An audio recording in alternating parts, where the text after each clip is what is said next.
we teach them how to create gourmet food on a budget with the food that they grow.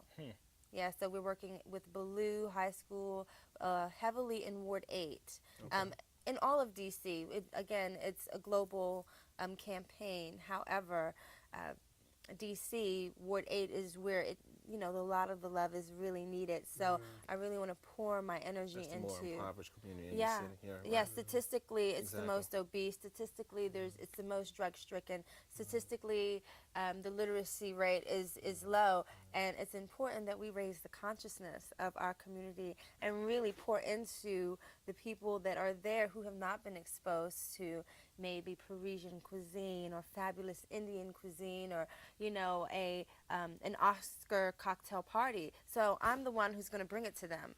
I bring the Oscars to you, Right. because just because you can't get there doesn't mean that you don't deserve to be exposed to that type of cuisine and educate yourself. A lot of times the reason why we settle for chicken wings and mumbo sauce is because we haven't had anything that will beat that. Maybe we think that we can't afford it, but see, that's also a mentality of lack that we need to also heal in our community, because if we grow our own food, then we don't have to pay for the kale or the spinach at the That's true. grocery store, and we're actually lowering our carbon footprint doing so. I always tell people, a lot of people are like, well, you're a vegetarian.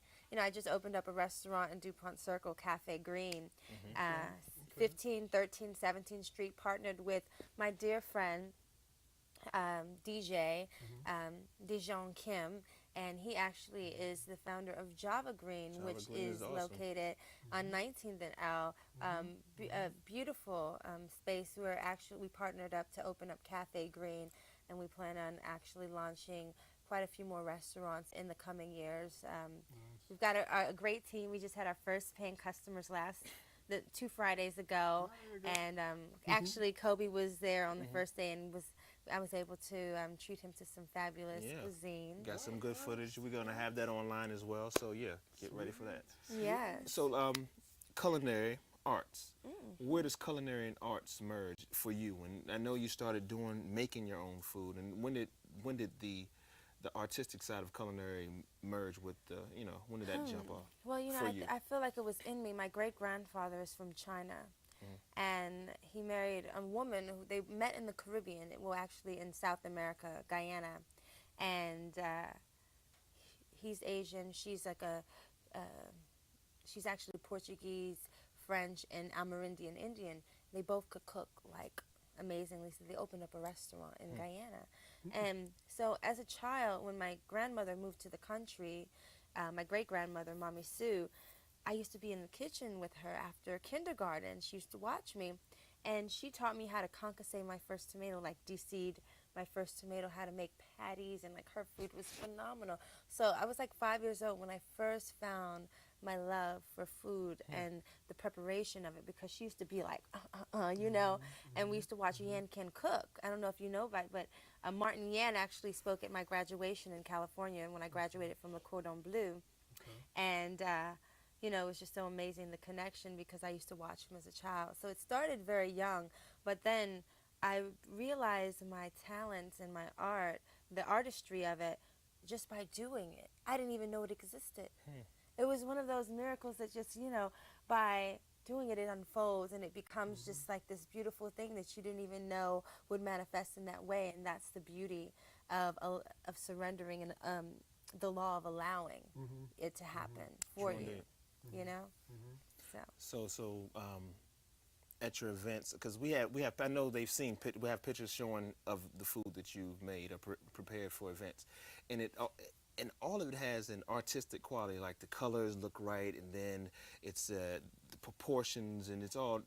How does that go along with the nutritious value? Because I'm sure that's a part of Right. the art as well, not Oh, just the look, totally. but the food with the. Well, you have to have beautiful, sexy food on your plate. It's just a part of it. And the colors, one thing I do is all of my foods, how I combine them is I make sure that they correlate with each energy center within our body. Now, we have 7 energy centers, and I don't know if you guys Chakras. can see me, but I'm yeah. sure they can. we have 7 energy centers in our body, and the first one starts at the base, which is our root chakra, and it's red. And then we have where our womb area is, which is very important for our women, which is orange, and that's our sacral.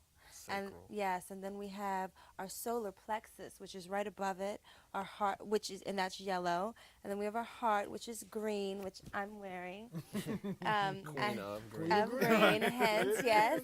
And then we have our throat chakra, which represents our karma and our communication and things like that. And that's, that's really important. Then we have our third eye, which is indigo, and then our crown, which is violet.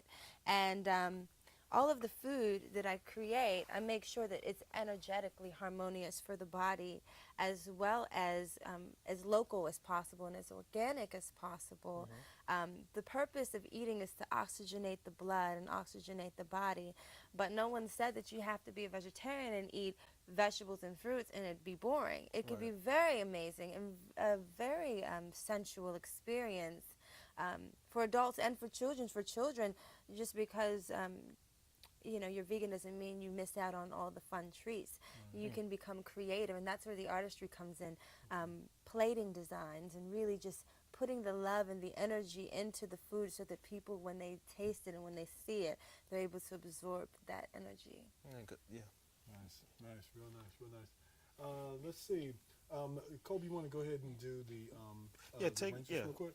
We got Marcus will be shown some excellent foodstuffs by Miss Queen of Green. Well, this is just some. Again, I'm all about food on a budget, and no one's.